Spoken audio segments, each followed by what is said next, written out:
200 sapeurs-pompiers ont été mobilisés dans le Var, où les précipitations, qui frappent l'ensemble du sud-est de la France ont été particulièrement intenses. Plus de 200 mm d'eau se sont abattus en quelques heures, l'équivalent de 2 mois de pluie. Si l'épisode avait été anticipé, la soudaine montée des eaux a surpris les habitants par endroits, obligeant à des évacuations. Aucune victime n'a cependant été enregistrée. Au village du Val, la petite rivière Ribérotte s'est transformée en torrent furieux. Une vingtaine de personnes, isolées par la brusque montée des eaux, ont dû être élitreillées pour être placées en sécurité. Des opérations dangereuses en milieu habité, comme l'explique le capitaine de pompiers dans le reportage de TF1 qui ouvre cet article. Olivier Pécaud décrit un travail particulièrement difficile.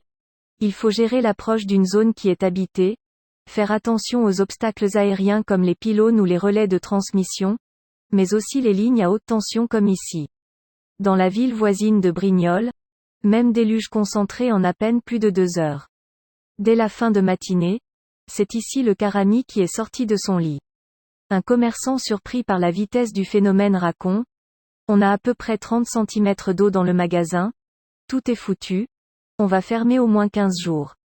Dans les quartiers les plus proches du cours d'eau, la police était passée ce matin pour organiser la prévention, faire retirer les voitures des parkings, et évacuer les logements en rez-de-chaussée. En dépit de l'énorme frayeur et des dégâts occasionnés, il n'y a ce soir aucune victime à déplorer dans le secteur.